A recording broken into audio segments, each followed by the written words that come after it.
For thousands of years, it was basically a ghost story, a whisper of a civilization that just rose up, thrived, and then, poof, vanished. So today, we're going to try and unlock the secrets of one of the greatest mysteries of the ancient world, the Indus Valley Civilization. Okay, so to really get this, you have to understand the backstory. For centuries, the whole justification for British rule in India was this idea of tolerant imperialism, that they were bringing civilization to a land that, didn't have its own great history. But then, in 1921, archaeologists dug up something that just blew that story right out of the water. Solid proof of an advanced Indian civilization that was already ancient when Rome was barely a village. So you can imagine this discovery just opened up a total flood of questions. What was this forgotten golden era really like? And of course, the biggest question of all. Seriously, how does a civilization of millions, with cities more advanced than many in the world today, just disappear without a trace?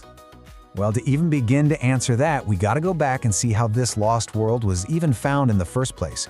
It's a pretty cool story, actually, full of chance encounters, mysterious artifacts, and decades of really determined detective work.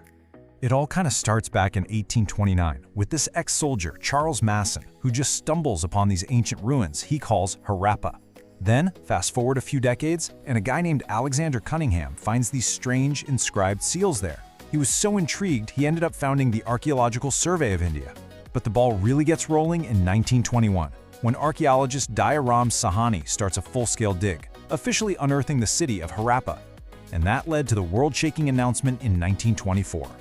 And here's the thing, what they found wasn't just a city, it was the tip of a massive iceberg. They had found a civilization so vast, it completely redefined the history of the ancient world. The sheer scale of this thing it's just staggering. At its absolute peak, the Indus Valley Civilization covered an area of over 1.2 million square kilometers. Just to give you some perspective on that. Yeah, it absolutely dwarfed its famous contemporaries. We're talking more territory than ancient Egypt and Mesopotamia combined. We're not just talking about another ancient culture here. This was, for all intents and purposes, a superpower of its day. And the numbers, they're just mind-boggling when you think about it. A population of up to 5 million people, spread across more than 1,400 sites in what is now India, Pakistan, and Afghanistan. And get this wasn't some flash-in-the-pan empire. It thrived for nearly 2,000 years. But, maybe the most mind-blowing thing about this civilization wasn't even its size.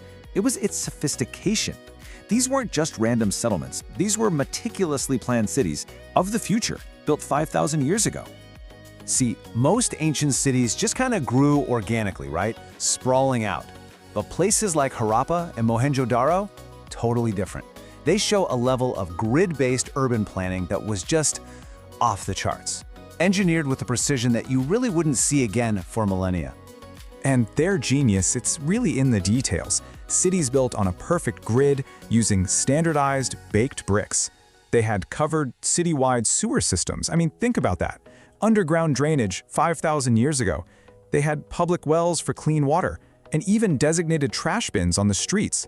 It just shows this incredible focus on public health and order. Now, if there's a crown jewel to all this engineering, it has to be the Great Bath of Mohenjo-Daro. This wasn't just some swimming pool. It was a massive, perfectly watertight public structure built with incredible skill. It was probably a center for community life, a place for social and religious gatherings, showing how their infrastructure was tied directly to their culture. All this incredible planning, it starts to paint a picture of the people themselves. And when you look closer at how they lived, you stumble upon something really surprising. It seems they lived without kings. Okay, so here's a really fascinating puzzle for you. Despite all this amazing organization, archaeologists have found no grand palaces, no royal tombs, and almost no weapons of war. This startling lack of evidence is what's so important. It doesn't just suggest no kings, it suggests a fundamentally different power structure than any other major ancient civilization. It actually points to a pretty radical idea, that this was a uniquely peaceful and egalitarian society, managed through cooperation, not by kings and armies. So, if they didn't have kings and palaces, what did they believe in? Well, without temples, we have to look to their art. Their famous seals seem to point towards nature worship, with lots of animals and trees. One seal in particular, the Pashupati seal, shows this figure in a yoga-like pose that many believe is a kind of proto-Shiva. And then you have artifacts like the famous dancing girl statue, which shows a real love for art, while their beautiful jewelry tells us they were incredibly skilled artisans. Their whole society was powered by a really robust economy. They were agricultural pioneers, the very first people in the world to figure out how to grow and weave cotton.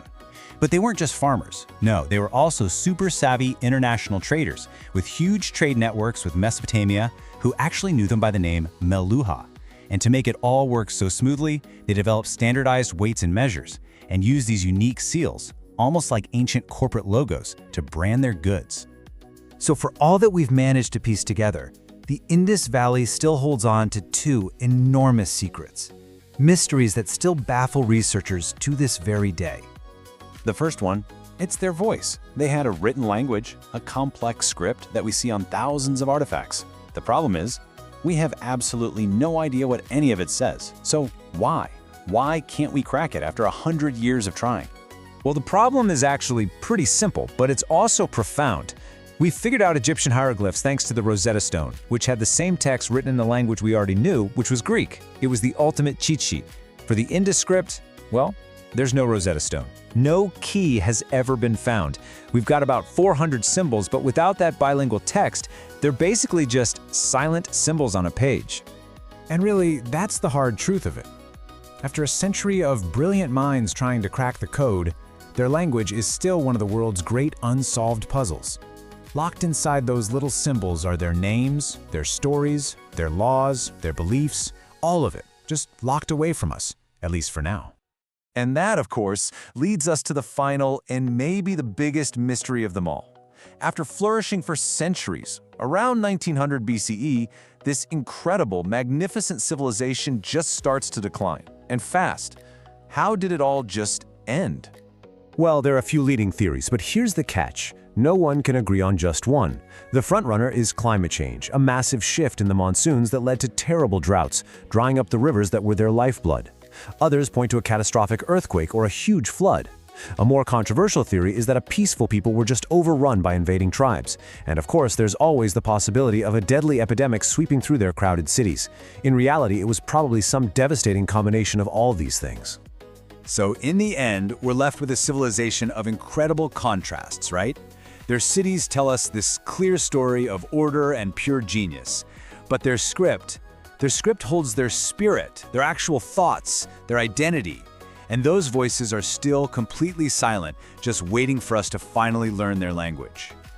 You know, their discovery completely rewrote the history books, proving that this unbelievably complex civilization was thriving in ancient India. But the story is so far from over, and it leaves us with this one last, really tantalizing thought. After guarding its secrets for 5,000 years, what stories will the Indus civilization tell us when it finally decides to speak?